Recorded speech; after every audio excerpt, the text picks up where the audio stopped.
Muchas gracias, María Paz. Bueno, muy buenas noches, muy buenas tardes.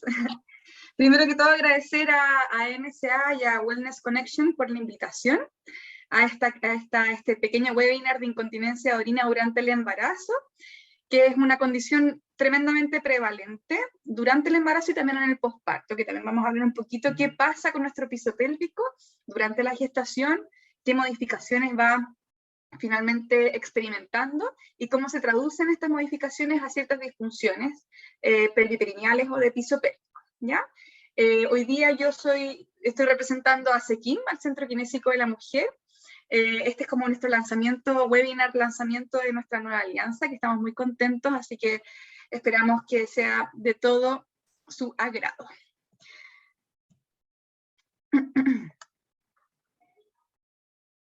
Bien. Los objetivos de este webinar es conocer cómo se posiciona nuestro piso pélvico y cuáles son sus cambios durante el embarazo. Lo voy a explicar de manera bastante sencilla en el fondo para que nos quede más claro y al menos sepamos cómo está posicionado nuestro cuerpo. Vamos a entender cómo se ha afectado este complejo muscular durante todo el embarazo y también en el parto. Vamos a reconocer algunas estrategias preventivas de incontinencia de orina durante la gestación y durante también justamente antes del inicio del trabajo de parto y también técnicas preventivas en el intraparto, ¿ya? Y además vamos a conocer las disfunciones de piso pélvico reportadas en el posparto. Ahí yo sé que hay una de nuestras auditoras ya fue madre, me imagino que ahora puede ser que estés embarazada, Carolina, no lo sé, pero espero que te sirva muchísimo esta información. Y en términos como de... Sí. ¿Ah? Estoy embarazada de mi... Que me pongo en silencio para no molestar, pero sí, estoy embarazada de mi tercera guagua. Mis partos han sido todos por cesárea y igual estoy con incontinencia urinaria y se me ha ido como aumentando más. Sí, efectivamente. Eso. Ya. Entonces te va a servir, porque además tengo un paso práctico preparado para que logres reconocer tu piso pélvico y hagamos algunos ejercicios para que empieces a trabajarlo y así atenuar un poco la incontinencia de orina, ¿ya? Súper. Entonces, y cualquier duda, abre el micrófono e interrumpes nomás, no hay ningún problema. Bueno, vamos a hablar de la anatomía del piso pélvico, cuál es la función, la disfunción del piso pélvico, cuáles son los factores de riesgo que están reportados por la literatura científica que pueden generar algún tipo de disfunción, cuáles son los cambios durante la gestación, la incontinencia urinaria en el embarazo, cómo podemos prevenirla y también hablar un poquito del manejo kinésico, ¿ya? Porque si bien los kinesiólogos estamos muy dentro de nuestro rol, se ve es muy notorio en el fondo que tenemos el rol de educar, pero también de prevenir que estas disfunciones aparezcan en el tiempo. Entonces, por ejemplo, yo tengo grupos de gimnasia prenatal y trabajamos mucho el tema del piso pélvico uno a una y después en grupo, con el objetivo de que ellas mismas después no desarrollen una incontinencia de orina en el embarazo y tampoco en el posparto. Entonces, claro, yo no solamente voy a trabajar en términos de recuperar o rehabilitar, sino que se habla de una prehabilitación en el fondo, justamente para prevenir que estas disfunciones vayan apareciendo y afectando la calidad de vida de las mujeres. ¿Ya? Entonces, partiendo por lo más básico, ¿qué es el piso pélvico? También conocido como suelo pélvico o diafragma pélvico. Finalmente es un conjunto de músculos y fascias que cierran la cavidad abdominopélvica en su parte más inferior. Entonces aquí yo tengo una pelvis, ¿cierto? Con todos sus huesitos, sus articulaciones, por ejemplo, la sínfisis púbica, las articulaciones sacroiliacas, ¿cierto? Y si yo miro por abajo el piso pélvico, miro por abajo la pelvis, aquí justamente va el piso pélvico. Si lo miro de ladito, es como una hamaca, ya no sé si lo logran ver bien. Entonces, justamente toda esta estructura que cierra nuestra cavidad abdominopélvica corresponde al piso pélvico, ¿ya? Y en sentido de anterior a posterior, va desde la cara posterior del pubis finalmente al coxis, y de lateral, o sea, en sentido transversal, va desde de una fascia que es del obturador interno, por lo tanto, y también de la espina isquiática, y el obturador interno es músculo de la cadera. Entonces aquí, a mí cuando yo hago este tipo de clases y exposiciones, me gusta mucho también dar a conocer que el piso pélvico tiene una estrecha relación también con la articulación de cadera. Entonces no es extraño que si alguien tiene alguna disfunción en su coxofemoral, que pudiese también traducirse en algún signo o síntoma a nivel de piso pélvico, ¿ya? Entonces, aquí los quienes que nos dedicamos al área vemos a la persona súper integral.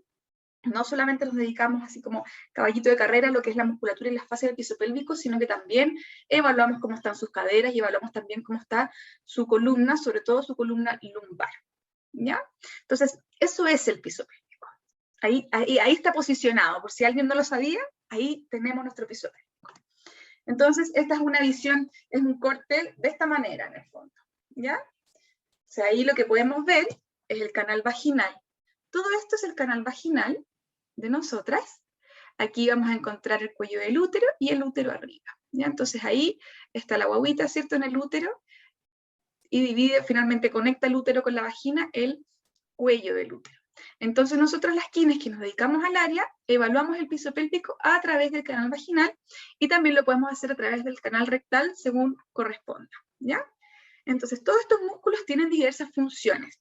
Generalmente la que más conocemos es el tema de la continencia, ¿cierto? La continencia urinaria, pero también yo les voy a comentar que tiene que ver con la continencia no solamente urinaria, sino que fecal y también de gases. Hay personas que no se hacen pipí, tampoco tienen pérdida de material fecal, pero sí tienen escapes de gases, los cuales son bastante también fomes para las pacientes, ¿cierto? Para las mujeres y bueno, para los hombres también. Tanto hombres como mujeres tenemos piso pélvico, pero somos las mujeres las que sufrimos un poquito más este tipo de disfunciones. Y también están a cargo de la micción, es decir, si una persona quiere hacer pipí y quiere orinar, también depende que el piso pélvico tenga una buena coordinación con la musculatura de la vejiga para finalmente iniciar la micción y después terminar la micción. Y por supuesto la función defecatoria, ¿ya? Si tenemos musculatura de piso pélvico muy apretada, muy contracturada, podemos tener también pacientes que tengan dificultad para ir al baño, ¿cierto? Van a tener una dificultad defecatoria finalmente. Participan también de manera importante dentro de la función sexual en las personas. Está a cargo también de la estática pélvica, eso quiere decir que es el sostén de nuestros órganos pélvicos, es decir, que nuestra vejiga, nuestro útero, la vagina, el recto, se mantengan a lo largo del tiempo en su debida posición y no empiecen a descender. Ese descenso de órganos pélvicos se conoce como prolapsos, ¿ya? Prolapsos de órganos pélvicos, que es cuando el sistema de sostén se ve afectado. Y finalmente, pero no menos importante, tiene un rol importante en la estabilidad lumbopélvica. Es decir, nosotros tenemos el sistema, el core, ¿ya? No sé si lo han escuchado, el core, el centro, el powerhouse, que también es conocido con ese nombre, que son distintos grupos musculares. Por ejemplo, está el diafragma respiratorio arriba, el diafragma pélvico o el piso pélvico por abajo.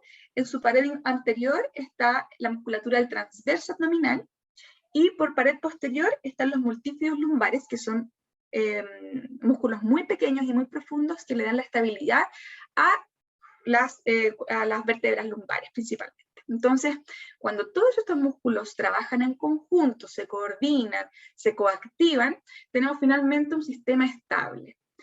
¿Qué pasa? Que generalmente, como el piso pélvico no se ve en el pregrado, no se ve mucho en la universidad, los kinesiólogos hoy día cuando trabajan columna, cadera, no incorporan ciertas activaciones musculares del piso pélvico y tampoco saben cómo entregar la orden verbal necesaria para que la persona logre activar su piso pélvico junto con los ejercicios terapéuticos que ellos indican. Y eso es lo que estamos hoy día enseñando también un poquito en el pregrado, con el objetivo de que los nuevos kinesiólogos también piensen en el piso pélvico al momento de trabajar la estabilidad lumbo-abdominopélvico en las pacientes, ¿ya? Así que esas son las funciones del piso pélvico, por lo tanto, como tiene hartas funciones, también podemos encontrar muchas disfunciones. Claro, y es porque, disculpa que te interrumpa, es que no lo dijimos al principio, pero tú haces clases en la universidad también. Por eso también se ha incorporado en el fondo en la formación de los kinesiólogos esto ahora, pero no era antes.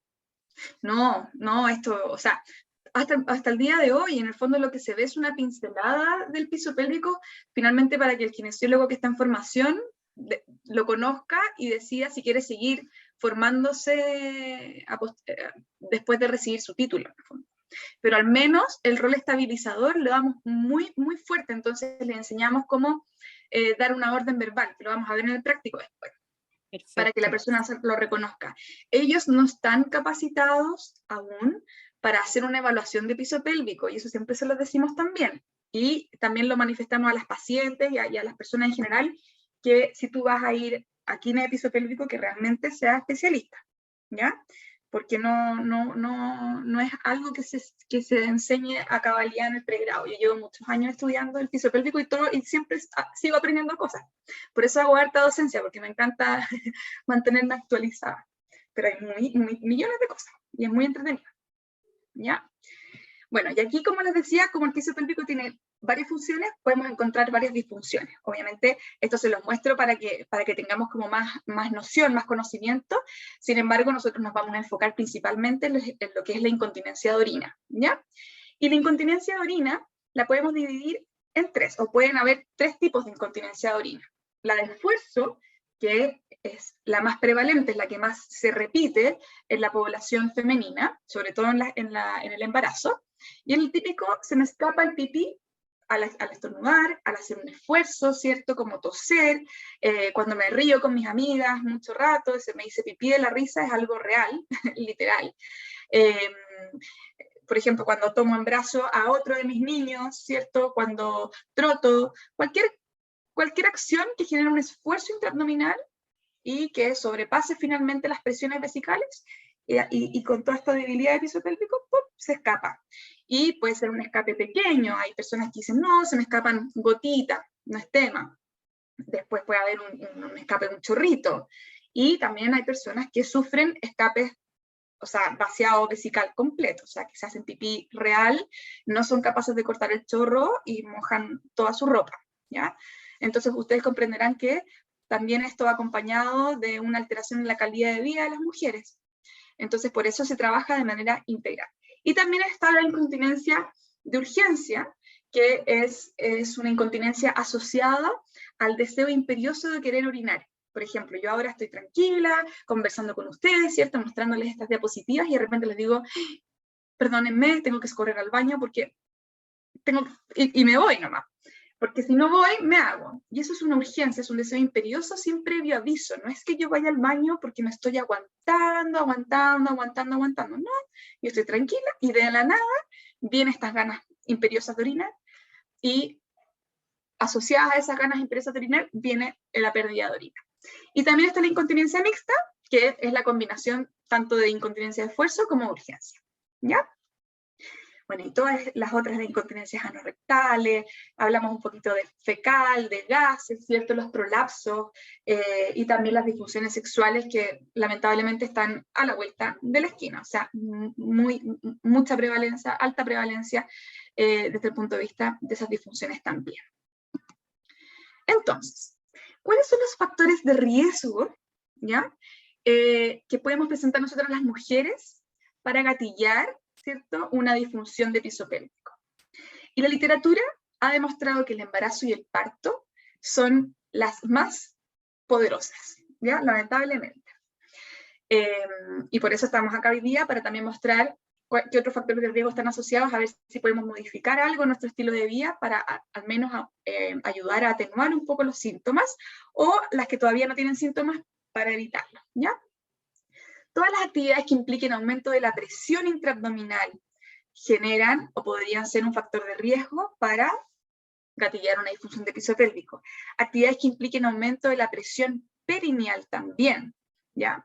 La menopausia, o sea, la edad, y si nosotros vamos viendo cómo va la curva de envejecimiento, al menos acá en Chile, es súper importante prevenir en todas nosotras, porque nuestra esperanza de vida es cada vez mayor. Entonces tenemos que trabajar este grupo muscular que nos va a acompañar finalmente toda la vida, porque cuando después seamos viejitas, cuando ya entremos a la tercera, incluso cuarta edad, que ya se está hablando hoy día, todavía estemos siendo beneficiadas por el buen funcionamiento de este complejo muscular, ¿ya?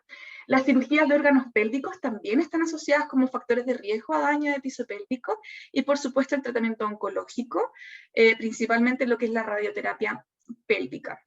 Entonces hoy día nosotras podemos estar embarazadas, sin embargo, pudimos haber sufrido, ¿cierto?, un cáncer previamente con una terapia oncológica previa, ¿cierto? Pudimos haber sido sometidas a algún tipo de cirugía de órganos pélvicos, cualquiera sea esta cirugía, que haya podido pasar a llevar, ¿cierto?, alguna estructura importante, por lo tanto, podemos estar más predispuestas a presentar algún tipo de daño y disfunción. ¿Bien? Sigamos entonces. Entonces, el embarazo es el factor más importante de causa de incontinencia de orina de esfuerzo. Entonces yo les comentaba que había muchas disfunciones de piso pélvico, sin embargo la incontinencia de orina de esfuerzo es la que más se repite en las embarazadas, ¿ya?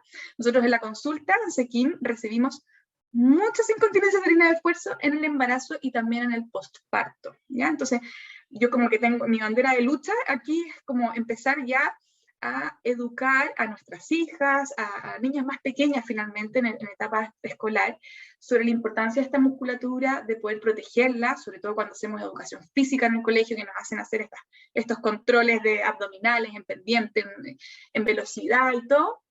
Finalmente estamos generando un impacto no menor sobre nuestra musculatura, la estamos debilitando, en vez de poder hacer estas mismas pruebas, pero en conjunto educando una correcta activación de la musculatura del piso pélvico para protegerla durante las mismas, ¿ya? Y existen efectos significativos en el embarazo sobre el tracto urinario. Entonces, el embarazo, como Carolina lo puede también yo creo que lo puede decir con toda propiedad, genera cambios a nivel de todos nuestros sistemas, ¿ya? No solamente el sistema musculoesquelético, ni cardiovascular, ¿cierto? Ni el piso pélvico, en todos los sistemas. No hay sistema en nuestro cuerpo que se vea ajeno a cambios. Por lo tanto, el piso pélvico también va a presentar muchos cambios, como por ejemplo, va a haber un descenso del complejo muscular de piso pélvico. Hay un estudio bastante interesante que bajo visión ecográfica evalúan cómo baja un poco. No sé si se ve bien, yo no me logro ver bien. A ver, voy a abrir la ventanita para ver si se puede ver bien. Ahí. Sí, se ve, Isa. Ya, baja un poco el piso pélvico, ¿ya? Casi es imperceptible, pero ya hay un descenso, ¿ya? Y esto debido a los cambios hormonales, que los cambios hormonales ustedes saben que son fisiológicos y deben ocurrir para mantener esta gestación, ¿cierto?, a lo largo del tiempo. Y estas hormonas, por un lado está la progesterona, progesta, en el fondo, gracias a ella, ¿cierto? Todo nuestro sistema mantiene este embarazo y esta guaguita a bordo de nuestro útero, y también la relaxina. Entonces, ambas hormonas inciden en la laxitud de la musculatura del piso pélvico, y en realidad en todos los tejidos blandos del cuerpo. Por eso se dice que hay que tener mucho ojo con el entrenamiento con las embarazadas, porque cuando vamos a elongar, que elonguen, ¿cierto?, hasta que sientan que efectivamente están ejerciendo un estiramiento de su músculo, porque si yo sobreexijo esa articulación, se puede luxar, ¿ya? O puedo generar un esguince, por ejemplo. Entonces, ¿para qué sirve la relaxina? Aquí yo digo que la relaxina es como nuestra hormona de doble filo, porque por una parte tenemos que tenerla porque permite que todas las articulaciones de la pelvis, ¿cierto?, se hagan más laxas y permita su movimiento, uno, para el crecimiento uterino, y dos, también para el paso de la guagua a través del canal del parto, ¿ya? Esta es una pelvis rígida, por ejemplo. Hoy día la pelvis de Carolina está mucho más laxa, está mucho más móvil, hay juego articular, que es lo que va a permitir finalmente, ¿cierto?, en un trabajo de parto, que la guagua pueda ir descendiendo, ¿ya? Sin embargo, la relaxina no tiene como punto objetivo solamente los ligamentos de las articulaciones pélvicas, sino que de todos los tejidos blandos del cuerpo. Entonces el piso pélvico, como es un tejido blando, es un conjunto de músculos y fascias, también se ve afectado, ¿ya? Entonces se vuelve más laxo, se vuelve más suave. Entonces, imagínense ahora, como lo vamos a ver en la diapositiva siguiente. Bueno, obviamente que esto contribuye a la debilidad de la musculatura del piso pélvico, pero ¿bajo qué concepto? Hay un aumento del peso del útero, ¿cierto? Nuestro útero hoy día está anidando, ¿cierto?, a una guaguita que va a crecer, que se va a desarrollar, por lo tanto, día tras día, nosotras vamos a ir aumentando nuestro peso, ¿cierto? Entonces el piso pélvico está manteniendo esta vida, ¿cierto?, durante 9 meses. También aumenta la presión de la vejiga. ¿Por qué no se vio aquí? Bueno, aumenta la presión del útero sobre la vejiga. Entonces, esto estimula a su vez la vejiga y, entre comillas, disminuye su volumen. Y esto promueve un aumento de las frecuencias miccionales. Por eso que las embarazadas van al baño a cada rato. Aumentan su frecuencia de ida al baño, no solamente en el día, sino que llega un momento también en la noche que lamentablemente nos despertamos, ¿cierto?, para ir a hacer pipí, para ir a orinar. Entonces, todo esto, la guagua se mueve un poco, el útero estimula un poco la vejiga y al tiro el músculo detrusor que envuelve la vejiga como que dice, ¡ah! Tengo que ir a hacer pipí. Y uno dice como, ¡ay, me voy a hacer pipí! Llegas al baño y te das cuenta que es un chorrito, son 2 gotas y es como una sensación, ¿ya? Ahora, esto no es una disfunción, ¿ya? Esto es producto del embarazo. La disfunción sería hacerme pipí asociado a esta urgencia, ¿ya? Eso se conoce como urgincontinencia. Pero después del parto, cuando ya el útero empieza a volver a retraerse, ¿cierto?, su tamaño original, obviamente la vejiga ya no tiene esta estimulación que tuvo durante 9 meses, y esta urgencia o este aumento de las frecuencias de las idas al baño va a disminuir, ¿ya? Entonces, esta debilidad de nuestro piso pélvico durante el embarazo puede además contribuir a la incompetencia esfinteriana uretral. Nuestros esfínteres, tanto uretrales como anales, son parte muy importante de nuestro piso pélvico, ¿ya? Entonces, se debilita el complejo, se debilita el complejo completo, ¿ya? Cuando una embarazada realiza actividades de esfuerzo, puede aumentar esta presión intraabdominal, al igual que la presión que está dentro de la vejiga. ¿Y cuál es el problema? Cuando la presión sobre la vejiga es mayor que el rango de presión que puede soportar el músculo débil del piso pélvico, ocurre el escape, ¿ya? Tenemos pacientes que trotan, ¿cierto?, durante el embarazo, que yo lo encuentro fantástico, porque estas pacientes han sido deportistas o han trotado previo al embarazo y todo, y mientras esté todo en orden, sea un embarazo sano, y hay una autorización médica de por medio, la paciente puede continuar, ¿cierto?, realizando su actividad física. Sin embargo, va creciendo la guatita, mi musculatura del piso pélvico, si yo no la trabajo, se va a ir debilitando, y podría generar, ¿cierto?, esta aparición de escapes. ¿Bien? Entonces, en resumen, durante el embarazo ocurre un aumento de peso, lo cual es fisiológico. Ahora, como kinesiólogos tenemos que motivar a la embarazada a que realice actividad física y mantenga una correcta nutrición para que esta ganancia de peso sea, ¿cierto?, equilibrada, conforme avanza la edad gestacional y no sea una ganancia excesiva de peso gestacional, que además de generar aumento de peso y generar alguna presión extra sobre el piso pélvico, puede gatillar otro tipo de enfermedades como la diabetes gestacional, por ejemplo, algún tipo de síndrome hipertensivo, etc. Entonces no es saludable ni para la mamá ni para la guaguita en desarrollo que haya un aumento excesivo de peso pregestacional. Pero este peso aumenta sí o sí la presión intraabdominal, ¿ya? Ya vimos que ocurre un descenso del complejo muscular del piso pélvico aproximadamente de 2 centímetros. Esto ocurre en el segundo trimestre, tampoco mucho más avanzado el embarazo. Hay cambios hormonales, ¿cierto? El crecimiento uterino genera una compresión vesical, entonces ya la vejiga se ve como no vulnerada, sino que ya hay algo que la está presionando, algo que la está estimulando constantemente. Entonces, si yo estimulo la vejiga y mi sistema esfinteriano, el piso pélvico, no está funcionando correctamente y aumento mis presiones vesicales, ¡pum!, se va a producir el escape de orina. Incluso hay embarazadas que relatan presentar escapes de orina de esfuerzo muy al inicio del embarazo, con los primeros vómitos, ¿cierto?, náuseas y con este esfuerzo. Hoy me hice pipí, pero no entiendo cómo, si todavía no, es muy chiquitita la guagua, no. Bueno, para que vean que el efecto hormonal no es menor, ¿ya? No solamente el peso, sino que también las hormonas. Y también ocurren cambios anatómicos, ¿ya? Está la diástasis abdominal, que en el fondo nosotros tenemos nuestros rectos abdominales, que es la primera capa muscular abdominal, el six-pack, por así decirlo, y durante el crecimiento uterino se produce una diástasis abdominal, la cual es fisiológica. Sin embargo, ocurre que ya no tengo tanto soporte de mi pared abdominal. Para eso son los rectos abdominales, finalmente dar un soporte, es una pared, ¿ya? Y después del parto, si esta diástasis no vuelve a la línea media, dentro de los próximos meses podríamos estar generando hernias, ¿cierto? Y las presiones intraabdominales no se van a distribuir muy bien.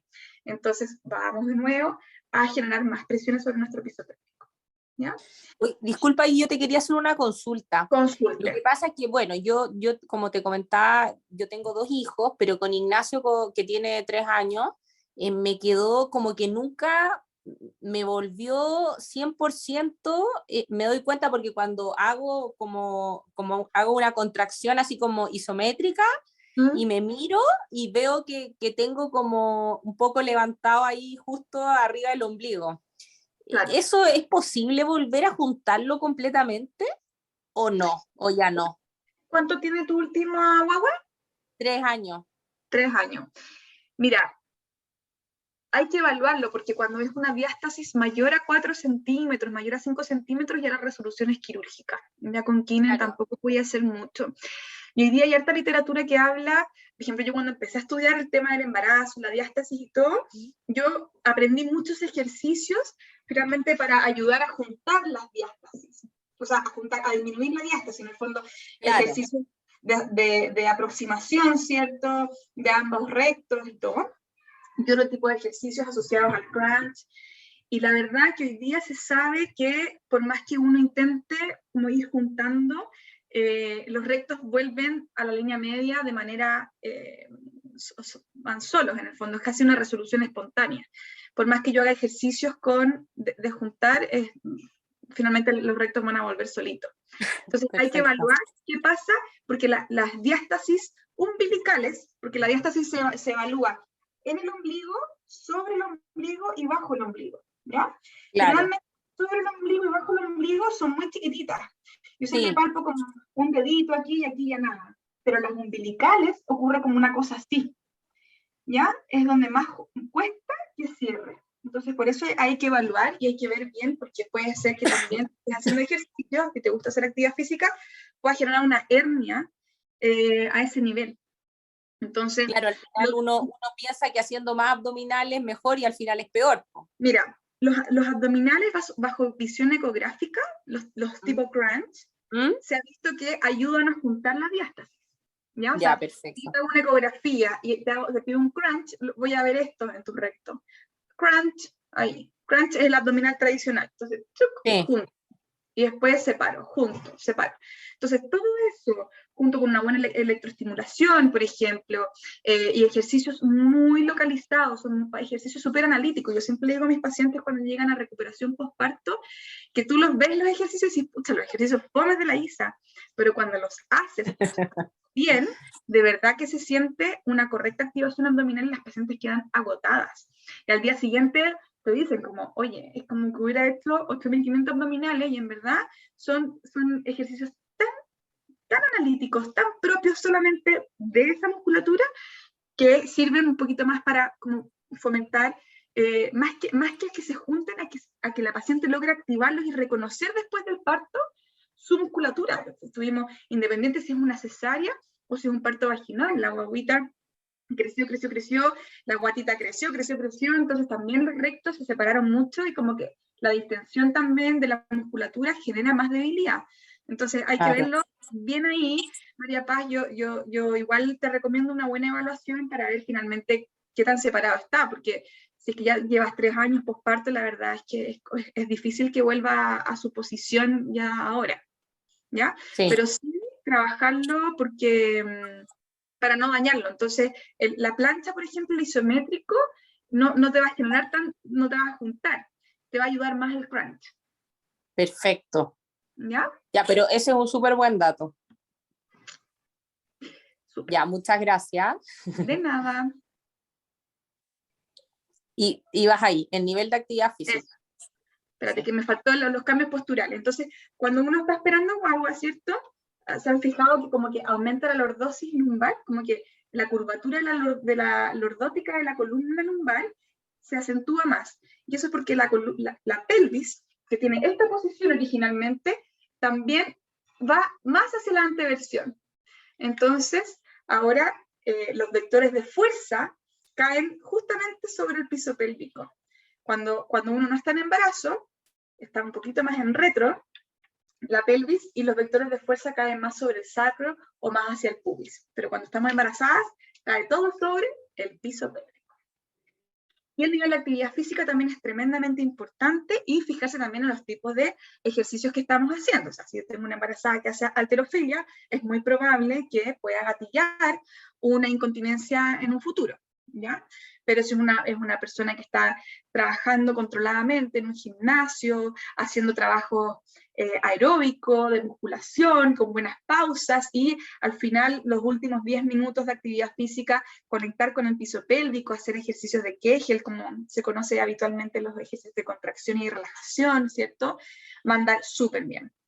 Y acá hay un estudio de Morkvedt, ella es una noruega, que es una kinesióloga que hace hartos estudios en estas temáticas. Las embarazadas primíparas continentes, es decir, las embarazadas que están en su primer embarazo y que contienen la orina, o sea, que no se hacen pipí, poseen mayor grosor y fuerza de la musculatura del piso pélvico. Entonces imagínate que les hacen una ecografía y cuando les piden a estas pacientes contraer su piso pélvico, se engrosa el músculo. Entonces ahí ellas lo ven, lo miden. Y ellas tienen un mayor grosor y fuerza comparado con otras mujeres que también están en su primer embarazo, pero que no son continentes, en el fondo que se les escapa la orina. Entonces a este grupo de pacientes se les pide la contracción, se engrosa la musculatura, sin embargo no se engrosa tanto como en las que sí contienen la orina. Y la fuerza también que se mide a través de perineometría, y bueno, no me voy a meter en esas cosas, pero también se vio que era menor.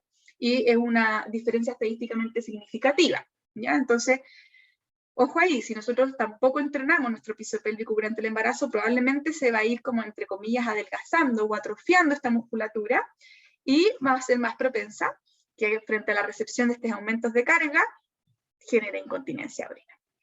¿Ya? Por eso la incontinencia de orina de esfuerzo es tan común acá. Y digo común, no digo normal. Jamás voy a normalizar la incontinencia de orina en el embarazo. ¿Ya? Nunca. Ni en ningún momento de nuestra vida. ¿Ya? Es común. Entonces cuando de repente me tocan pacientes que se pucha, pero es que mi doctor, no es mi doctor el que me mandó a Kine, es una amiga doctora que me mandó a Kine, que me hizo la paleta, me hizo la orden. Yo, ¿pero por qué? No, porque mi doctor no me pescó mucho y me dijo que la incontinencia era normal y que se me iba a quitar después del parto. Falso, falso, falso. ¿Ya? Jamás normalizar estas condiciones, nunca. Bueno, ¿cómo reconocer la incontinencia? Los reportes de los síntomas, a las mismas pacientes dicen, estoy mojando el calzón, la ropa interior o mi ropa, cuando hago algún tipo de esfuerzo, ¿cierto? Cuando tomo a los niños en brazos, cuando estornudo, cuando me río, cuando toso. Pucha, yo soy alérgica, se viene la primavera, entonces, ahí sufre mi piso pélvico, ¿ya? Y también nosotros utilizamos cuestionarios, entonces cuando evaluamos a las mujeres, también evaluamos cómo está la calidad de vida asociada, ¿cierto?, a esta condición, y también cuánta orina están perdiendo, finalmente para objetivar cómo llegan, y después vemos cómo se van, entonces hacemos el comparativo. ¿Ya? Y ahí puse dos cuestionarios, pero no entra al caso. No va al caso, pero son dos cuestionarios que usamos mucho con las pacientes. ¿Ya? Entonces, ¿cómo prevenirla? Aquí, mucha atención, ¿ya?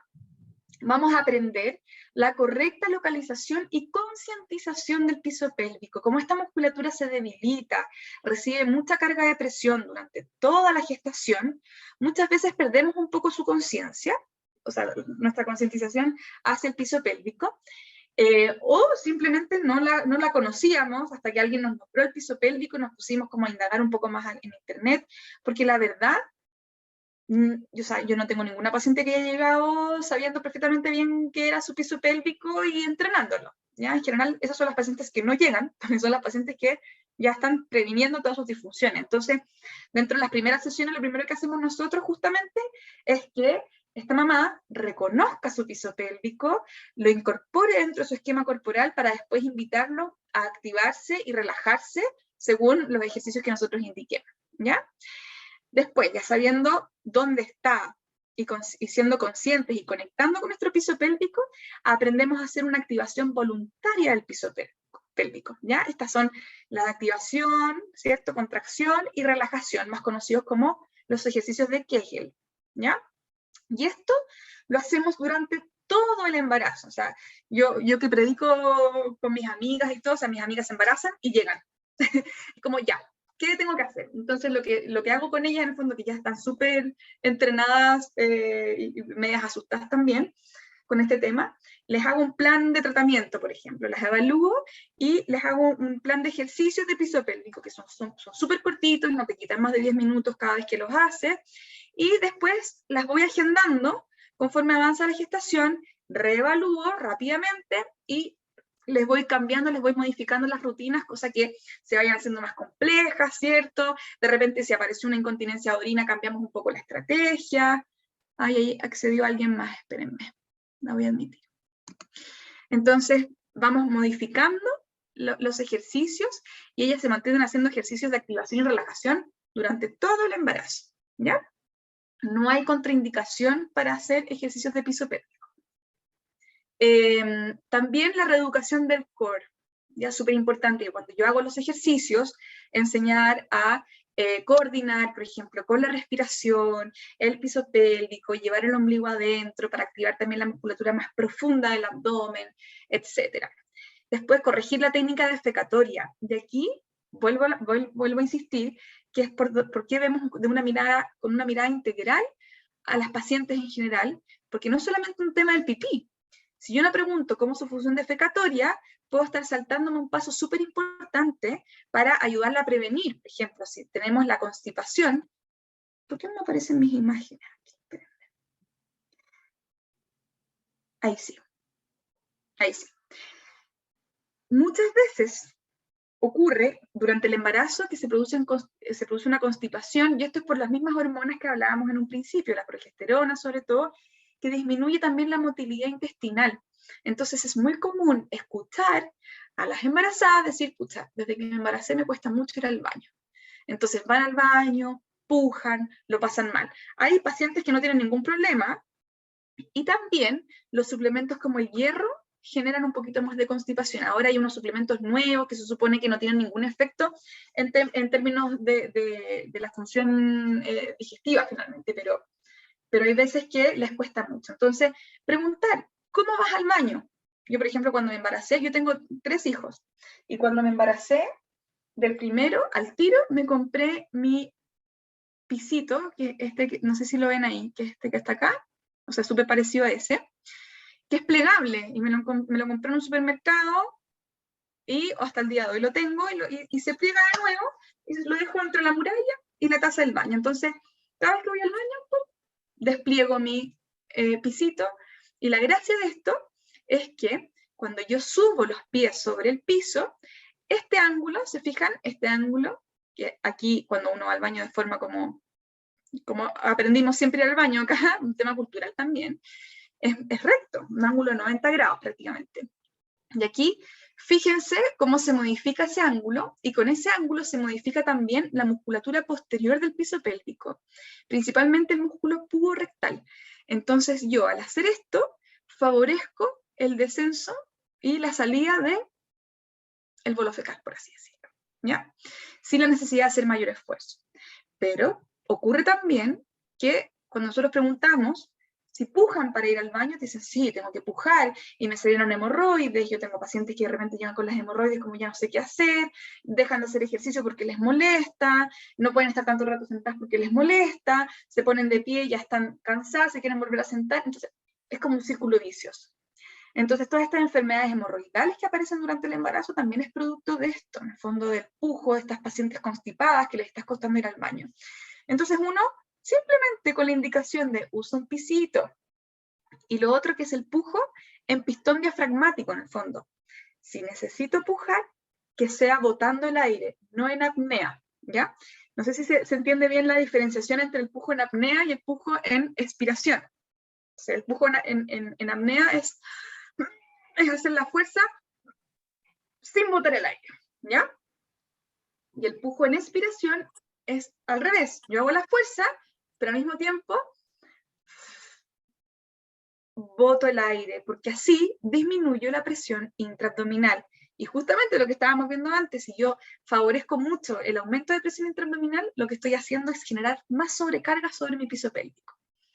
¿ya? Y esto es algo que uno tiene que ir analizando, porque si yo recibo a una embarazada y me dice, no, yo, pucha, me hago pipí, y pasa esto, otro, y además tomo laxante.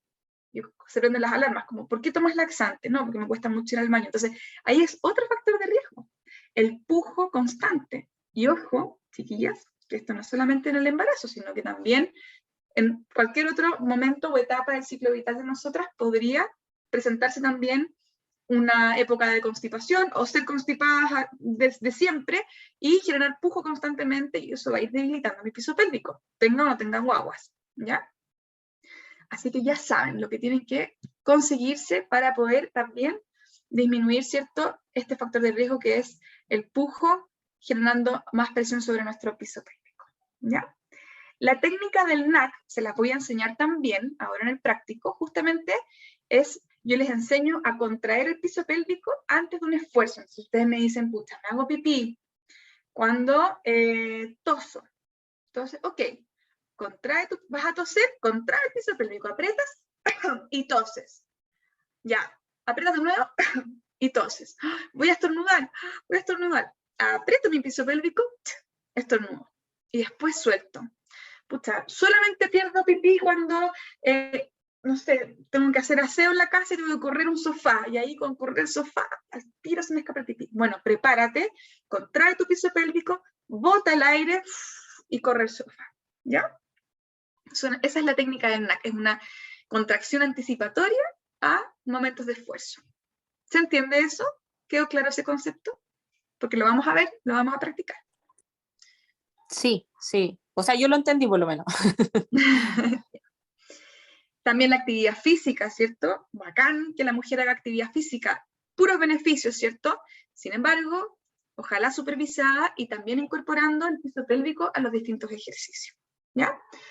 Y acá puse el masaje perineal, no sé si lo han escuchado, un masaje que se hace a partir de las 34 semanas de gestación, que lo vamos a hablar un poquito más en el momento del periparto, pero tiene como objetivo, es un masaje que se hace, aquí traje otro modelo anatómico, esta es una vulva. Entonces, se hace el masaje intravaginal, ¿ya? Y se hace un masaje justamente para poder elongar toda esta zona perineal, ¿ya? ¿Por qué? Porque después, en el momento del parto, cuando esté empujando, y la guaguita ya esté saliendo, este sector se tensa mucho, y es ahí donde el médico o la doctora ve, ok, es un periné que está siendo flexible, se está deformando conforme avanza también la cabecita de la guagua, no hay problema. O bien, uy, es un periné que está muy tenso, llega a estar brillante de lo tenso que está, prefiero hacer una episiotomía justamente para evitar un desgarro, ¿cierto?, de toda esta zona, ¿ya? Antes las episiotomías eran de rutina. Hoy día los médicos en el fondo evalúan cómo está el periné de las pacientes durante el expulsivo. El expulsivo es cuando ya está saliendo la cabecita de la guagua, y es ahí donde se toma la decisión de si hacer una episiotomía o no. La episiotomía es un corte, ¿ya? Por si alguien no lo había escuchado, es un corte, es un desgarro controlado finalmente que hace el obstetra o la obstetra. La persona sabe dónde cortó, por lo tanto, sutura justamente todas las estructuras que fueron dañadas, por así decirlo. Y el objetivo de la episiotomía es aumentar el espacio del canal vaginal para favorecer la salida de la guagua.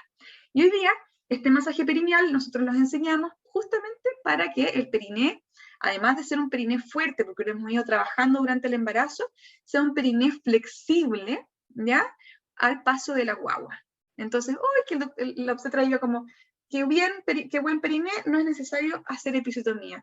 Entonces ahí, María Paz, te faltó el masaje perineal, para que justamente la recuperación sea buenísima. Así tal cual, así tal cual. Me faltó. Pero no importa, te vas a poder reivindicar más adelante. Sí. Ya lo sabes ya. Bien, entonces, todo esto que yo les estoy contando puede llevarse a cabo con la ayuda de un kine con formación en el área, y nosotros te vamos a ayudar a localizar a través de una evaluación y generar, ¿cierto?, una pauta de entrenamiento específica para ti, la cual se irá modificando conforme avanza el embarazo. Entonces, yo a mis alumnos, por ejemplo, en pregrado les digo que de repente alegan, pero profe, ¿cuántas repeticiones y cuántas contracciones y cuánto tiempo espero el relajo? ¿Cuántas series? Chiquillos, aquí no hay recetas, ¿ya? Todo esto se hace a medida de la paciente. y quedan así como súper, ay, pero ¿cómo tanto? Sí, porque en el fondo si yo evalúo y tengo una paciente que tiene mucha debilidad, no la puedo llegar y exigir 100 contracciones diarias porque ya a la 20ª se va a fatigar. Y si se va a fatigar, finalmente cuando en el primer esfuerzo se va a terminar haciendo pipí, por ejemplo. Y es lo que yo le digo también a mis pacientes y a las mujeres en general que tengo la opción de acercarme como hoy día a ustedes tres, de que tampoco fiarse tanto por ejercicios que uno vea en YouTube, ¿cierto? O recomendaciones en una página, porque van a encontrar una pauta probablemente súper bien planificada, pero no va a ser necesariamente para ustedes. Entonces ahí hay que tener ojo, ¿ya? Bien. Entramos al parto, ¿ya? Tenemos dos tipos de partos, ¿cierto? El vaginal y la cesárea. Y el vaginal a su vez puede ser instrumental. Hoy día en Chile ha entrado mucho lo que es el vacuum, ya no sé si lo habían escuchado antes, y se sigue utilizando, por supuesto, el forceps, ¿ya? Y también vamos a depender del tipo de episiotomía, esto es lo que les estaba explicando recién. Esta es una episiotomía mediolateral. Antiguamente las episiotomías se hacían mediales, entonces imagínense qué pasaba aquí si la piel y todos los músculos y fascias seguían desgarrándose. Fíjense que llegamos al ano. ¿Y qué está aquí? El esfínter anal externo. Entonces empezaron a observar que habían muchas mujeres después de sus partos quejándose de incontinencia fecal. Entonces se cambió la conducta, se cambió la técnica y se hace medio lateral. ¿Ya? En el fondo, si se sigue desgarrando, por último se desgarra hacia el glúteo, y claro, me va a molestar algunos meses, pero lo voy a poder solucionar. Pero reparar un esfínter es muy difícil. ¿Ya? Por eso es importante el masaje perineal, justamente sobre todo esta zona. Entonces, yo les enseño al marido o a la pareja de la mamá a hacer su masaje y que lo hagan día por medio, les paso una pauta y todo. Si la paciente no quiere enseñar al marido, le enseño a la paciente para que ella lo pueda hacer. Y si la paciente no se lo quiere hacer, va conmigo y se lo hace día por medio, ¿ya? A partir de la semana 34. Entonces, esto es un tremendo ejemplo de prevención. ¿Alguien quería hacer alguna pregunta? Que nombraste la segunda foto. ¿Ese qué es? Este se llama vacuum, ¿ya? En el fondo es un dispositivo, el médico hace un tacto, ve en qué posición está la cabeza, busca la posición indicada para poner este vacuum, que imagínate que es como un pequeño sopapo, muy chiquitito. Sí, es que así se ve, por eso te preguntaba. Sí, y se hace una técnica, o sea, se hace un vacío, ¿ya? Está conectada a una manguerita y se hace un vacío, entonces es una ventosa que hay. Perfecto. Y el médico ayuda traccionando, entonces ayuda a salir a la guagua. Y eso generalmente cuando hay posiciones distóxicas, o sea, posiciones que no van de acuerdo a la pelvis, entonces la guaguita queda como media rotada o inclinada, o de repente a la mamá ya le está costando mucho pujar y está muy cansada, se le ayuda con este vacuum. ¿Ya? Estaba casi obsoleto en Chile. Hay un ginecobstetra en la clínica alemana, Rodrigo Guzmán, que se fue a entrenar el vacuum y hoy día es el médico que está entrenando a otros obstetras acá en Chile para que lo vuelvan a usar. Así que, para que sepan. Bien, sigamos. Okay. Entonces, otros factores de riesgo de daño perineal. Aquí, a propósito de la episiotomía, este es un estudio también muy interesante de un total casi de 90.000 partos, 90.000 mujeres. De estas 90.000, redondeémoslo, 22.000 le hicieron esta episiotomía, este corte.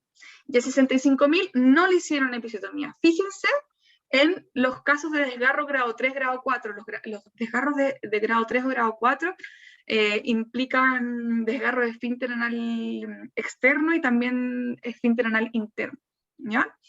Fíjense que hay un 7,1% de las mujeres con episiotomía presentaron este tipo de desgarro versus un 1,5% de las mujeres que no tuvieron episiotomía. En el fondo, en ambos se vio desgarros, importante, sin embargo, fue mucho más prevalente en las mujeres que sí tuvieron episiotomía. Por eso es tan importante preparar el periné.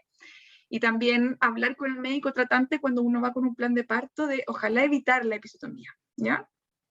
Pero para eso hay que prepararse, chiquillas. No es llegar y, oye, ¿no quiero episiotomía? No. O sea, yo sinceramente, si veo que mi periné está muy tenso y poco dúctil en el fondo, a medida que va avanzando la guagua, prefiero tener una episiotomía que un desgarro difuso, ¿cierto? O algo que sea después de más difícil manejo.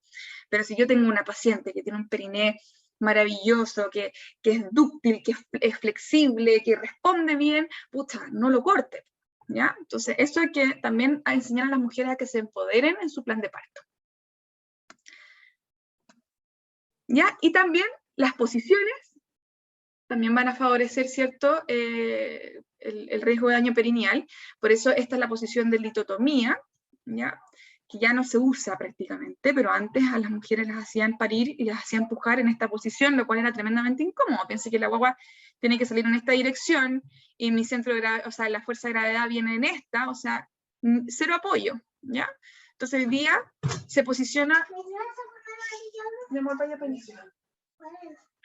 Se posiciona la persona con el, ¿cómo se llama? El respaldo de la cama más vertical, entonces ella queda como casi en 90 grados, ¿ya? Con la cola bien a la orilla de la camilla, ¿cierto? Porque el obstetra se pone ahí abajo y todo. Y esto en condiciones de analgesia, porque las pacientes que han tenido partos naturales, llámese partos naturales sin ningún tipo de fármaco, ningún tipo de anestesia, o sea, olvídense que se van a poner en esta posición. Van a querer tener a su guagua en cuclillas, de pie, en 4 apoyos, en cualquier posición menos en esta. ¿Ya? ¿Por qué? Porque en esa posición yo bloqueo finalmente la pelvis. Y mi pelvis necesita moverse libremente para permitir, por ejemplo, que el sacro se vaya hacia atrás, que el coxis también se vaya hacia atrás para que la guagua salga. Entonces aquí bloqueo mucho y me es mucho más difícil finalmente sacar a la guagua. ¿Ya? El pujo dirigido es cuando nos dicen ya, puja, porque estamos con analgesia y probablemente no vamos a sentir las contracciones, versus un pujo fisiológico, que es lo mismo. Cuando es un parto natural, una mamá que decide no tener analgesia durante su trabajo de parto y parto, nadie le va a dirigir el pujo, porque ella sabe perfectamente cómo pujar, es algo tremendamente innato, y les digo por experiencia en el fondo, cuando uno ya está completa, con 10 centímetros de dilatación, las presiones, o sea, la sensación de contracción y la sensación de presión a nivel perineal es muy poderosa, y uno tiene una sensación de querer pujar, ¿ya? Entonces, y el cuerpo solo te lleva a realizar ese gesto motor del pujo. Entonces ahí el equipo médico le queda solamente mirar y esperar y encantarse de todo el proceso y recibir la guagua, pero no les van a ir, ya, Juanita, ya, ahora puja. No, eso no va a pasar en un parto, en un pujo fisiológico. Y cuando yo pujo de manera fisiológica, es decir, yo voy sintiendo mi periné, también hay menos riesgo de daño perineal, porque yo voy sintiendo con la velocidad que va saliendo la guagua, entonces yo misma tengo una retroalimentación a partir de mis receptores corporales, ¿ya? Pero, si yo no quiero un parto con anestesia, o sea, sin anestesia, puedo pedir o puedo mirar arriba en el techo, en la sala de parto, hay como un foco, ¿ya? Que no siempre lo prenden, y uno puede apoyarse mirando como si fuera un espejo. Entonces yo lo hice, por ejemplo, con el tercer parto. Entonces yo dije, ay, la matrona me dijo, mira para arriba, y ahí me acordé que estaba, y empecé a mirar, claro, como yo no sentía mucho, sentía más las presiones nomás, miro y voy viendo la salida de la guagua, entonces también voy viendo si estoy haciendo bien el pujo, si lo estoy haciendo muy rápido, si lo estoy haciendo muy lento, etc.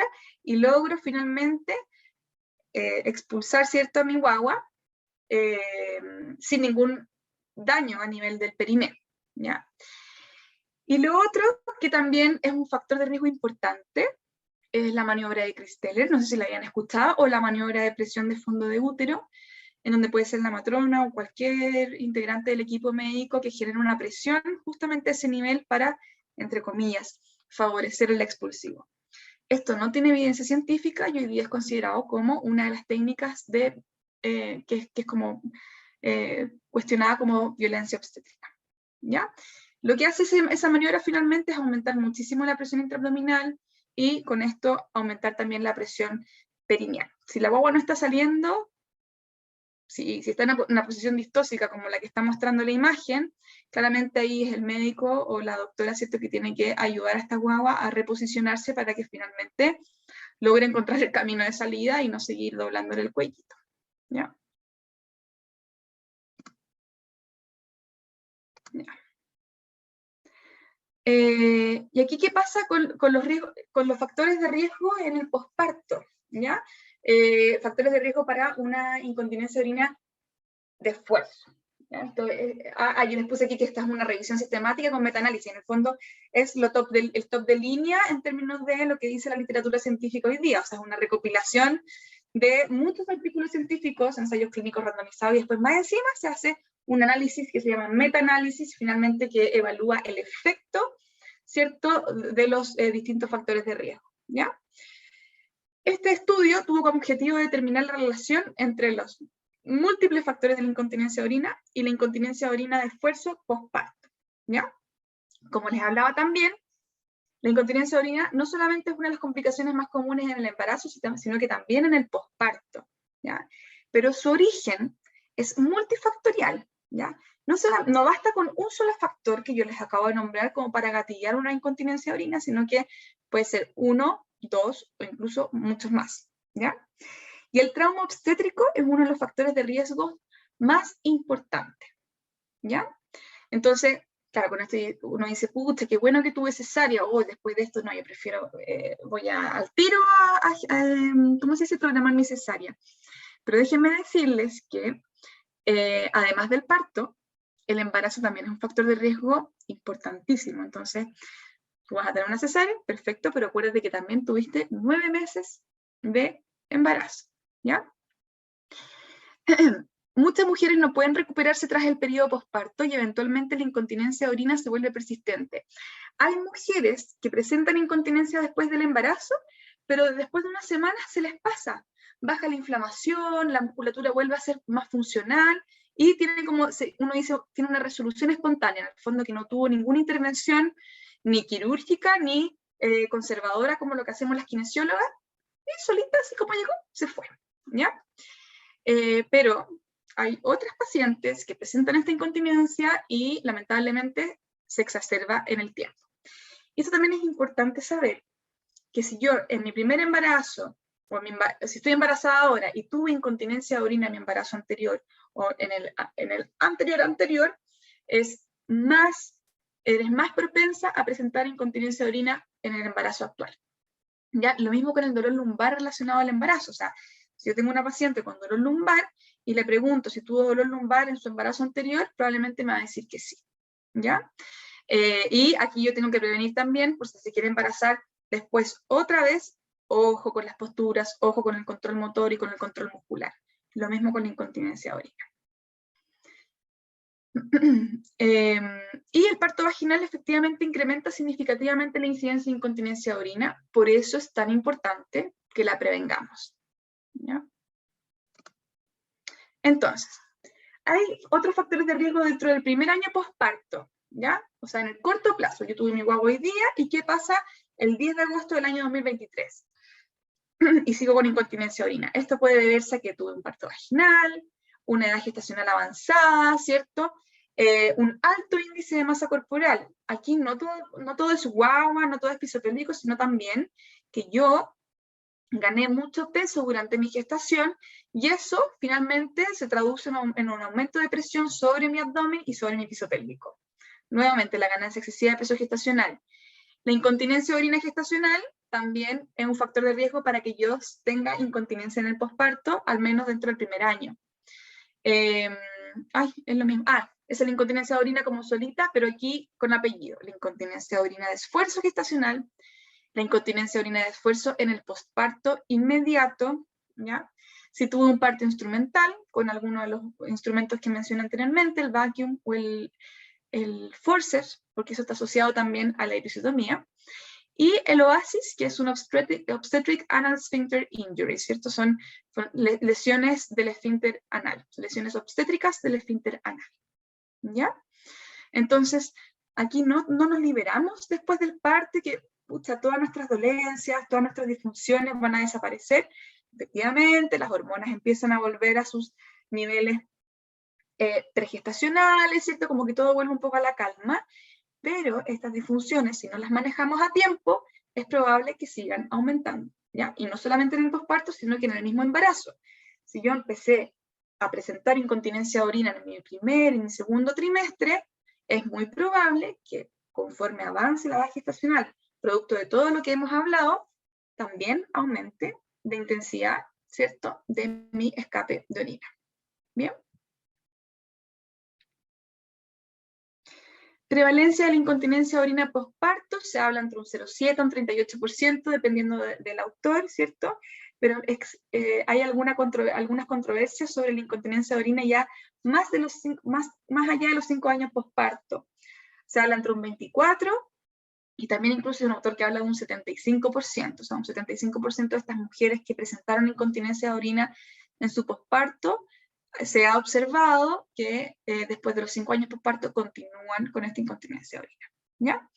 Y aquí, efectivamente, la incontinencia de orina de esfuerzo post-cesárea es significativamente menor en comparación con el parto vaginal, ¿ya? Y aquí yo lo puse con asterisco. Yo no estoy fomentando la cesárea, para mí la cesárea cuando sea necesaria siempre.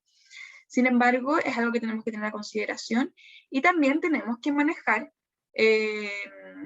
otro tipo de disfunciones que puede aparecer durante el parto cesárea también, ¿ya? ¿Cómo prevenirla en el posparto? Ya vimos cómo prevenirla en el embarazo, ahora ¿qué hacemos en el posparto? Durante el parto, ¿cierto?, favorecer posturas verticales. ¿Para qué? Para que la fuerza de gravedad finalmente ayude al descenso de mi guagua, ¿cierto? Ayude a que cada vez se acerque más hacia el canal vaginal. El manejo no farmacológico del dolor, y esto es algo que enseño mucho en los talleres de parto, le enseño al papá de la guagua o a la persona que va a acompañar a la mamá en ese momento, técnicas manuales muy sencillas para justamente que la mamá aguante lo más posible, ¿cierto?, el uso de la anestesia, ¿ya? Maravilloso si tiene un parto natural, pero si no es así, que lo pongan bien avanzado, cosa que ella también pueda moverse libremente, ¿cierto?, sin mayores problemas, porque generalmente cuando ponen analgesia en la clínica, de repente podemos reaccionar no como quisiéramos a la analgesia y no vamos a ser capaces de pararnos, a veces que se nos puede pasar un poquito la mano con los fármacos, entonces no nos vamos a poder parar porque no vamos a sentir las piernas. Entonces, si yo me quedo acostada después de la analgesia, el proceso va a seguir funcionando, pero más lento, y mi pelvis, como voy a estar más acostada, no va a tener tanta libertad, ¿cierto?, como si estuviera sentada sobre la pelota, de pie o en 4 apoyos. ¿Ya? También hay personas que recomiendan el uso del TENS, que es, no sé si ustedes han usado TENS a nivel Kine alguna vez, que finalmente es una corriente eléctrica que se pone a nivel lumbar, a ciertos niveles, para manejar también el dolor, pero de manera no farmacológica. Y el pujo en expiración, lo mismo que les explicaba del pujo para ir al baño, pero ahora es un pujo que está más dirigido hacia el canal vaginal, obviamente, no hacia el canal anal, pero siempre botando el aire para que mi aumento de presión intraabdominal no incida directamente sobre mi piso pélvico. Entonces, estas son cosas que podemos hacer durante el parto para prevenir la incontinencia de orina en el posparto. ¿Ya? O sea, si yo hoy día tengo incontinencia de orina, voy a aprender cómo de repente puedo manejarla, también proteger mi piso pélvico durante el trabajo de parto y el parto, con el objetivo de disminuir al máximo la probabilidad de presentar esta disfunción en el posparto inmediato, al año o a los 5 años después de haber tenido mi guagua. ¿Ya? Evitar, por favor, el uso excesivo de analgesia. Si yo me pongo mucha analgesia, yo no sé, a mí no tuve la oportunidad, pero he escuchado de pacientes que me dicen que les pasan, porque a mí, por ejemplo, me ponían analgesia y me dejaban el catéter disponible acá en el hombro en caso de yo requerir más analgesia. Pero el otro día una paciente me contó que le pasaban como un botoncito, entonces si ella sentía dolor, apretaba el botoncito y mágicamente dejaba de sentir dolor. Eso yo lo encuentro un poco riesgoso, porque en el fondo uno puede un poco motivarse con el uso de analgesia y finalmente terminar, como uno dice, como media planchada, en el fondo sin tener reacción alguna de nada, y eso va a generar mucho conflicto en el momento de pujar, porque no siento el cuerpo, no siento mis piernas, no sé lo que estoy haciendo, y más encima, si no practiqué el pujo antes del parto, más difícil y se genera como, hay una situación un poco estresante. La maniobra de Christeller, evitarla también, la que le hablé recién, y evitar también el pujo en apnea. Alguien abrió el micrófono. Escuche. No, que, bueno, como te contaba yo al principio, yo tuve esas dos experiencias tan distintas, pero me pasó en uno de los partos, que fue el primero, que tenía mucho dolor, unas contracciones con demasiado dolor, y claro, me pusieron harta anestesia, y por mí me hubiera puesto más, pero finalmente el doctor cuando me dijo, mira, no te puedo poner más anestesia, y yo ya no tenía como movimiento involuntario, o sea, yo imaginaba en mi cabeza, por lo que me había dicho la matrona, cómo tenía que pujar, porque si no, no tenía cómo hacerlo. Hasta que mi hija nació por parto normal, y lo que hicieron es que al momento de nacer me pusieron la otra anestesia que faltaba, y ahí efectivamente quedé planchada, como decís tú, que fue una cosa así, pero que uno queda como en el limbo, porque ahí no te podés ni levantar una pierna. No, Pero, no la siento, no tiene idea. claro. Sí, eso es súper complejo, porque en el fondo si yo tengo una paciente finalmente en esa condición, le va a costar mucho pujar. No, a no ser que haya en verdad practicado mucho el pujo, pero va a tener que creerle lo que le diga el doctor y la matrona en ese minuto, si lo está haciendo bien o lo está haciendo mal. Pero es un momento súper difícil, porque en el fondo tampoco la guagua puede estar ahí eternamente esperando que la mamá pueda sacarla con un pujo. La guagua también está recibiendo el impacto de la contracción, ¿cierto? Disminuye el riego sanguíneo, entonces ahí hay que tener mucho ojo. Por eso yo fomento mucho las posturas verticales, el concepto de pelvis libre y el manejo no farmacológico del dolor, para que en verdad la mamá pueda disfrutar de su parto, porque tampoco digo, pucha, no te pongas anestesia por ningún motivo, no.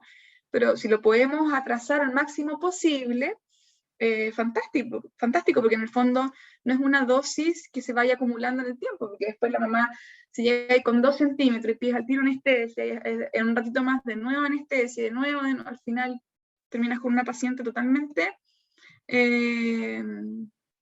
con mucha dificultad para poder pujar. ¿Ya? Así que, por si acaso. Bien.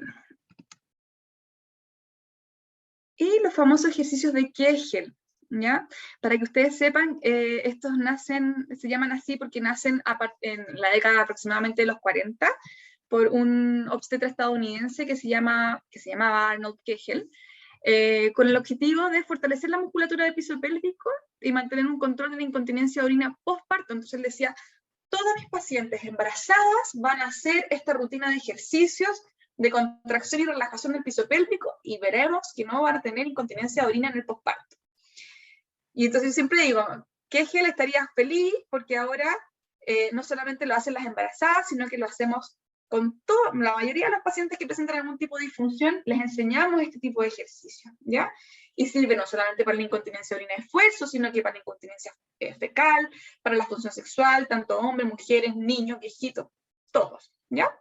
Y aquí yo puse algunos ejemplos, así como graficamos finalmente las contracciones. Por ejemplo, esta, que es un rectángulo, este es tu estado basal del piso pélvico en descanso, yo pido hacer una contracción máxima y mantener, por ejemplo, 3 segundos, 4 segundos, 10 segundos y después descansar.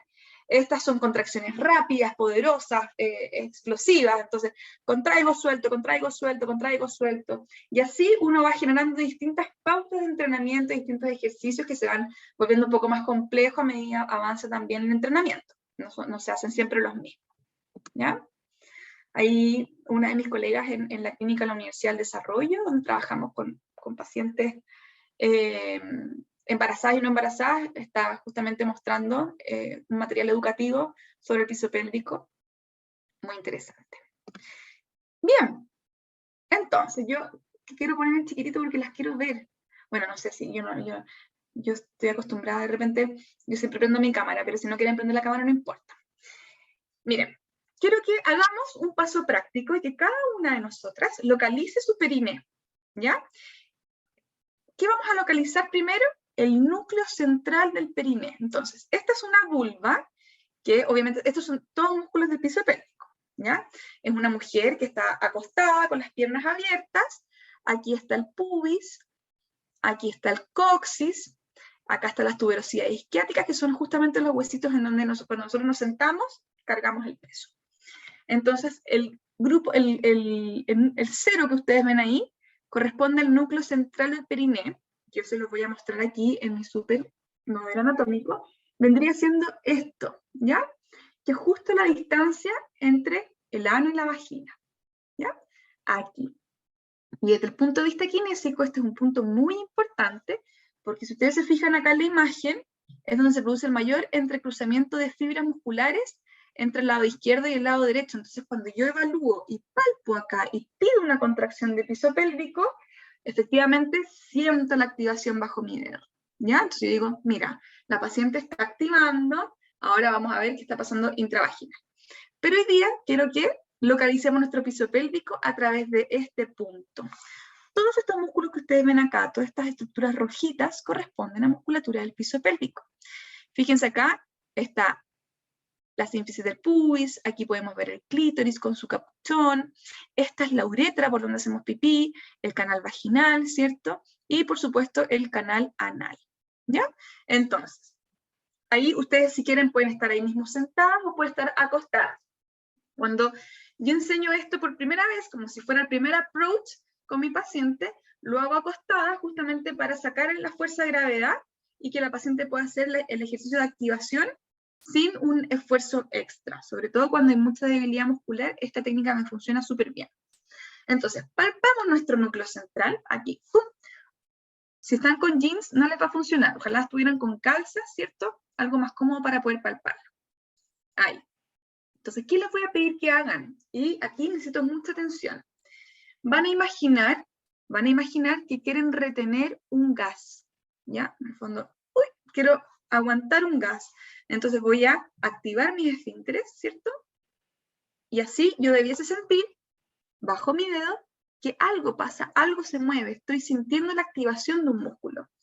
Son músculos tan pequeños que no se imaginen que van a sentir como cuando uno trabaja el bíceps, ¿ya? Así que tienen que estar muy concentradas. Entonces vamos a imaginar que vamos a retener un gas y así ¡pum!, apretamos el piso pélvico. Si no me funcionó esta técnica, vamos a imaginar que tengo un granito de arroz en el calzón y que lo quiero tomar con mis labios, ¿ya? Puede ser labios mayores o labios menores, pero lo quiero tomar con los labios o succionar con la vagina, ¿ya? Esa también es una técnica que sirve mucho como para aprender a localizar, para que el cerebro en el fondo sepa a quién está enviando la orden. Hay otra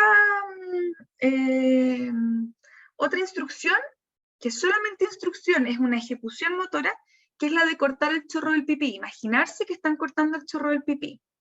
Con esto no quiero, por favor, que quede súper claro, no quiero que después vayan a entrenar su piso pélvico cortando el chorro del pipí y soltándolo. Eso no se hace, ¿ya? En ningún caso. Es el gesto motor. Ustedes acá hoy día lo están haciendo como gesto motor, ¿ya? Entonces así es más fácil porque uno también tiene como, el cerebro tiene también un poco más reconocido justamente ese movimiento. Entonces, solamente que me digan si es que sintieron o no la activación de su musculatura a través del núcleo central. Sí, súper bien. Súper. Excelente, entonces. Este es un primer paso. ¿Qué nos tenemos que fijar también, chicas? Solamente Perdona, te hago una consulta. La que quieras, Carolina. Cuando tú haces la contracción, tú sientes la parte en el fondo del piso pélvico, pero si lo haces muy fuerte, igual activas como la zona del glúteo. ¿Eso está bien o tengo que tratar de evitar que los glúteos se activen? Me sacaste las palabras de la boca. Justo para decir eso. Es mi palo blanco, la Carolina. Lo que tenemos que fijarnos muy bien es que no se activen los glúteos, ni la musculatura aductora de piernas, por ejemplo, ni abdominales, ¿ya? Por ejemplo, si yo estoy sentada frente a ustedes y voy a decir, ya, voy a hacer mis ejercicios de piso pélvico, y empiezo así, es porque estoy activando mis glúteos, lo estoy haciendo exagerado, estoy activando mis glúteos. Entonces, yo al tiro, que lo estoy haciendo mal. O si estoy haciendo mi ejercicio de piso pélvico y veo que mi guata hace, miren, estoy haciendo mis Kegels. No, ¿ya? Aquí solamente se activa el piso pélvico. Si yo intento hacerlo más fuerte y se activan otros grupos musculares, que esta es musculatura que yo le digo musculatura parásita, que no sirve, no es parte de mi piso pélvico, es porque ya no estoy activando el piso pélvico, estoy activando otros grupos musculares. Y es lo que le digo a las pacientes cuando llegan y me dicen, no, es que yo cruzo las piernas para no hacer mi pipí. Pero por más que cruce las piernas, es muy probable que cuando ya me relaje, igual voy a perder orina, porque las piernas no forman parte de los esfínteres. Entonces, por eso es súper importante que nosotros logremos localizar muy bien lo que es el piso pélvico. Entonces, si yo estoy en una reunión, ahora, por ejemplo, cuando estamos conversando del piso pélvico y todo, yo puedo estar haciendo ahora mis ejercicios de piso pélvico y ustedes ni se van a enterar. Entonces yo le digo a mis pacientes, por ejemplo, cuando las mando con los ejercicios para la casa, digo, ya, si tu marido, tu pareja, no sé qué, se da cuenta que estás haciendo algo raro, es porque no estás haciendo bien los ejercicios. Si tú te empezás a mover y empezás a hacer también gestos con los ojos, con la cara, tienes que retroceder, concentrarte y volver a hacerlos. Y eso es otra cosa súper importante, hacerlo súper consciente y concentrado. O sea, cuando a mí llegan las pacientes y me dicen, oye, he hecho todos estos ejercicios, sobre todo cuando estoy parada en el taco, en el semáforo, ahí yo me acuerdo de ti, aprieto y suelto. Entonces digo, no, o sea, tomémonos un minuto, ¿cierto? Acostémonos, recostémonos en la cama, con cojines, semisentada, acostada, como ustedes quieran, pero conectemos finalmente que lo que estamos haciendo lo estamos haciendo bien, no estamos whatsappeando, no estamos viendo reels en Instagram, no estamos viendo las noticias, ¿ya? Es como tomárselo súper en serio, porque es súper fácil confundirse y hacerlos mal. Y al final a mí me cuesta mucho más traer a una paciente que los haga bien y empezó a entrenarlos de manera, de cualquier forma. Entonces me cuesta mucho más como reeducarla en una buena ejecución motora. Por eso de repente depende mucho de la evaluación. Si yo veo una paciente que le cuesta mucho reclutar su piso pélvico, yo no la mando al tiro con ejercicios para la casa, porque nos arriesgamos a que los haga mal. Y me cuesta mucho más sacarla de eso que enseñarle de cero. ¿Ya? Así que súper bien, Carolina, la pregunta. Si sientes que empiezas a activar glúteos, no es porque lo hiciste más fuerte, es porque empezaste a reclutar otros músculos que no forman parte del piso pélvico. Ahora, uno enseña esto primero, y después cuando hacemos ejercicio, cuando hacemos otros movimientos, por ejemplo, trabajo en 4 apoyos, Superman, extensión de cadera, trabajo de glúteo, junto con el piso pélvico, obviamente que se tienen que activar otros músculos asociados a otro tipo de movimiento, junto con el piso pélvico. Eso es más ejercicio terapéutico. Pero cuando yo estoy solamente entrenando piso pélvico, tiene que ser solamente piso pélvico. ¿Ya? ¿Dudas? ¿Vamos bien? Ya. Asumo que sí. Todo bien. Sí, Ya. sí, todo bien, todo bien. Entonces, vamos a hacer progresiones.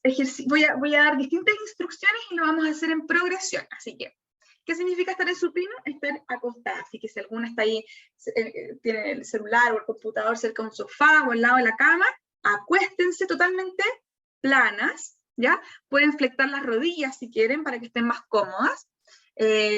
Carolina, tú incluso si estás, ¿cuántas semanas me dijiste que tienes? Tengo 18 semanas. Ah, ya. Puedes estar un ratito en esta posición, no hay problema. Pero si te sientes un poquito mareada y todo, te pones sobre tu lado izquierdo, de lado. También lo puedes hacer de lado. De hecho, Ya, después a las pacientes embarazadas les voy diciendo que las hagan acostar, pero de lado, no de espalda, para no comprimir la vena cava. ¿Ya? Ya. Bien. Espérense, déjenme si tengo acá. Ya. Primer ejercicio, resistencia. Nosotros trabajamos resistencia y también trabajamos fuerza. Entonces tenemos aquí nuestro rectángulo. Entonces aquí estamos en descanso. Cuando yo les pida, cada una de ustedes va a contraer el piso pélvico al máximo y lo vamos a mantener 4 segundos contraídos, sin soltar. ¿Ya? Ahí cada una va a decir, ay, lo logro, no lo logro, ya, todas somos distintas, así que no se preocupen. Entonces, bien relajadas, primero vamos a tomar aire profundo, y al botar el aire, vamos a apretar el piso pélvico. Entonces, boto apretando, mantengo 1, 2, 3, 4, relajo. ¿Ya? Entonces yo tengo que sentir la contracción la mantención de la contracción en el tiempo y después tengo que sentir que todo se relajó. Hay personas que relajan mucho más rápido, hay personas que se demoran un par de segundos en volver al estado basal, pero todo eso ustedes tienen que hacerse conscientes, ¿ya? Entonces, vamos de nuevo. Contraigo mi piso pélvico al máximo, mantengo 1, 2, 3, 4 y relajo. ¿Qué pasa si hago la contracción y digo, pucha, no sentí que relajé?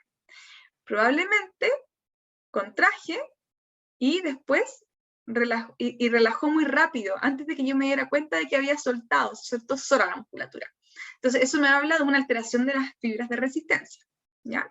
Entonces, probablemente a lo largo del día estas fibras se fatiguen mucho más rápido y no logremos llegar secas, ¿ya? Hasta que termine el día. Vamos ahora, ¿lograron hacer los 4 segundos? ¿Alguien logró hacer menos? Porque vamos a tratar de hacer 10 ahora, a ver si nos resulta.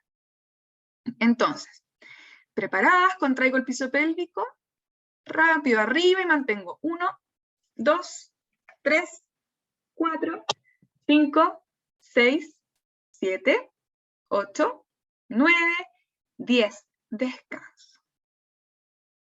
¿Y cómo se sintieron con 10 segundos de contracción? ¿Fue fácil? ¿Fue difícil? ¿No caché cuando se soltó? Sí, se suelta, no logro mantener los 10. Llega un minuto que se suelta, es un segundo Sí. que ya no es sostenible en el tiempo, literal, ¿ya? Entonces, eso Sí, me está no, hablando, es imposible, en realidad.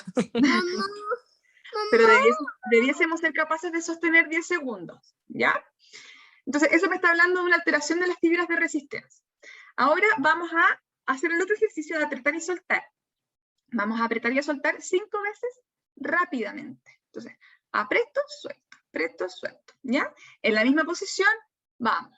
1, suelto. 2, 3, 4, 5, descanso. 5, 4, 3, 2, 1. Contraigo y suelto, vamos. 1, 2, 3, 4, 5, descanso. 5, 4, 3, 2, 1. La última. 1, 2, 3, 4, 5 y descanso. ¿Ya? Entonces, esos son dos tipos de ejercicios súper básicos en el fondo que nosotros vamos a entrenando en estadios iniciales del embarazo, ¿cierto? O cuando llega una paciente a consultar por debilidad de piso pélvico. Después uno hace progresiones y hace cosas súper entretenidas para que la paciente vaya como retándose a sí misma, cuando ella misma va viendo cómo vas progresando en el tiempo. Entonces, estos mismos ejercicios los vamos a hacer ahora sentadas, así como estoy yo, ¿ya? Eso significa en sedente.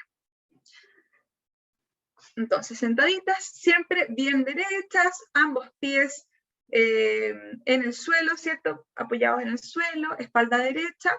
Voy a poner mis manos, fíjense, mis manos sobre mi abdomen para fijarme justamente de que yo no esté activándolo de esta manera. Entonces, ahí mis manos acusan, ¿cierto? Cualquier movimiento involuntario. Entonces, me preparo para contraer, vamos a contraer 4 segundos el piso pélvico, contraigo y mantengo, vamos, 1, 2, 3, 4, relajo. Entonces aquí uno debe sentir que como que el periné, ¿sí? Justamente esta parte, se despega un poco de la superficie en la que estemos sentadas, ya sea en el mat de yoga, en la silla, en un sofá, como, es la sensación de que se está levantando como si fuera un ascensor, ¿ya? Todo lo contrario es pujo, y eso es lo que no queremos hacer. Nosotras no queremos pujar, eso es debilitar el sistema. El pujo dejémoslo para el parto, ¿ya? Vamos ahora a contraer y soltar el piso pélvico rápidamente, a ver cómo nos va. Aprieto y suelto. 1, 2, 3, 4, 5. Descanso. Y ahora quiero escuchar la percepción de ustedes mismas frente a estos, a los mismos ejercicios, pero con el cambio de posición. ¿Qué les pareció? Me pasa que cuando estoy sentada siento que activo un poco más los glúteos. Efectivamente. Entonces, en tu caso, Carola, hacer los ejercicios acostada, ¿ya? Ok. Es como retroceder. ¿Por qué? Porque este simple cambio de postura, finalmente mi piso pélvico tiene que ganarle la fuerza de gravedad. ¿Te fijas? Entonces, Claro, entonces en el fondo sentada no le gano. Exacto. Entonces, partimos acostada y después vamos progresando ya a sentarnos y después de pie. Entonces, ahora, pongámonos de pie y veamos más diferencias todavía, porque estando sentadas tenemos obviamente como el estímulo del asiento, ¿cierto? Pero ahora de pie, nuestro piso pélvico queda totalmente libre. Entonces, en esta posición, aprieto y suelto y mantengo 4 segundos. Vamos, contraigo, mantengo. 1, 2, 3, 4, relajo, ¿ya? Y ahora contraigo y suelto rápidamente. 1, 2, 3, 4, 5, ¿ya? Entonces, probablemente ahí quizás me va a costar sentir mejor la musculatura cuando la aprieto, como que no tengo ninguna referencia, no sé dónde está muy bien situado temporoespacialmente, entonces me va a costar, quizás voy a usar otra musculatura. Por eso vamos progresando, ¿ya? Y como les dije anteriormente, les voy a enseñar también a hacer la técnica del NAC. Entonces, aquí, ya que ya localizaron, reconocieron la musculatura, vamos a apretar la musculatura y vamos a toser fuerte con la musculatura apretada, ¿ya? Entonces, aprieto, toso, y la idea es que sea tan fuerte la contracción de que no sienta que se soltó producto del aumento de presión intraabdominal que genera la tos. Entonces, ¿cómo lo vamos a practicar en el tiempo, en el día a día, ya a partir de mañana? Cuando yo me levante de la cama, por ejemplo, pongo los pies, aprieto el piso pélvico, me levanto de la cama. ¿Ya? Voy a agacharme a jugar con los niños, después me tengo que volver a parar, aprieto el piso pélvico y me paro. Bajarme del auto o subirme del auto, aprieto el piso pélvico y me subo al auto. Aprieto el piso pélvico y me bajo del auto. Entonces, pucha, qué lata hacer esta cuestión. Bueno, tenemos que concientizar, ¿cierto?, la presencia de esta musculatura en todo momento. Entonces, esto nos va a ayudar a traerlo a la realidad, ¿cierto?, a las rutinas de las actividades diarias, y después nos va a ayudar también a introducir las rutinas de actividad física. Lamentablemente muchas mujeres no pierden orina solamente en las actividades de la vida diaria, sino que también en las actividades físicas. Entonces, pues dicen, es que me da lata ir a entrenar, me da plancha, aparte que termino toda mojada. Entonces, al final, ¿qué termina haciendo? Una mamá sedentaria, solo porque se hace pipí. Entonces, además de que esto también es súper ya, se entrena acostado, sentado, claro, no es tan funcional. Después nosotros lo hacemos más funcional con distintas rutinas de ejercicio terapéutico, en el fondo, para que la paciente, además de aprender a localizar, como lo que estamos haciendo ahora, sepa incorporarlo a otros ejercicios. Que esa es la idea, finalmente, que sea funcional y que te funcione en tu día a día. ¿Ya? Entonces, bien con la técnica del NAC, apretar antes y durante un esfuerzo, cualquiera sea este. Ese es otro tipo de ejercicio también, apretar chiquitito, después mediano, después máximo. En general podemos hacer al revés, apretar máximo, después al 50%, después al 25%, por ejemplo. Y este último, que es súper difícil, que aprieto al 50% de mi capacidad máxima, mantengo 3 segundos, y esos 3 segundos aprieto máximo y vuelvo, máximo, vuelvo, y descanso, ¿ya? Entonces, ahí, ahora cuando les muestre esta diapositiva del manejo, ¿cómo hacemos esto finalmente? Bueno, nosotros usamos muchos electrodos que son intravaginales o intrarrectales cuando corresponde, que se conectan a este tipo de equipo, y estos electrodos sensan la actividad del músculo. Entonces, cuando yo te pido a ti una contracción, el gráfico sube, y cuando te pido una relajación, el gráfico baja. Entonces lo grafica muy similar a lo que son estas imágenes. Entonces ahí es bacán porque la misma paciente va haciendo una retroalimentación, es un biofeedback en definitiva, en tiempo real de cómo está funcionando su musculatura. Entonces corrige, oye, este me salió súper bien, cáchate ya, voy a copiar la misma. Entonces después cuando ellos se van con ejercicios para la casa, se imaginan que están viendo finalmente cómo responde su musculatura y les resulta mucho mejor y incorporan finalmente la musculatura. Entonces tenemos harta. En el caso de las mujeres solamente, o sea, en las embarazadas utilizamos el biofeedback, la electroestimulación está contraindicada durante el embarazo, lo usamos en el posparto. Tenemos técnicas manuales también, los ejercicios de Kegel, ¿cierto?, que lo vimos en el práctico. Después ya la terapia conductual, la uroterapia, técnicas evacuatorias, que también lo vimos. Después en el posparto las técnicas de gimnasia abdominal hipopresiva, y en caso de prolapsos también están el uso de pesarios. Ahora en Chile no somos muchas las kinesiólogas que trabajamos con esto, son más las matronas, porque es bastante complejo, no es complejo, pero es más engorroso conseguirse el pesario, hay que hacerlo calzar según el canal vaginal de la usuaria, entonces un montón de cosas.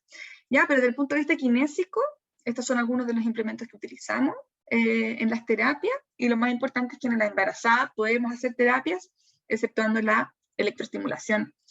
Por supuesto que está totalmente y ultra contraindicada, ¿ya? Pero aquí están algunos de nuestros juguetes para entrenar.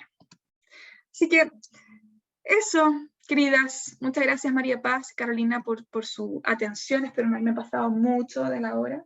Poco, sí. No, tranquila. Isa, la verdad es que es súper interesante.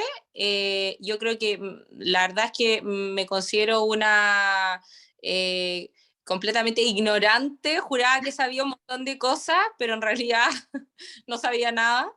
Así que nada,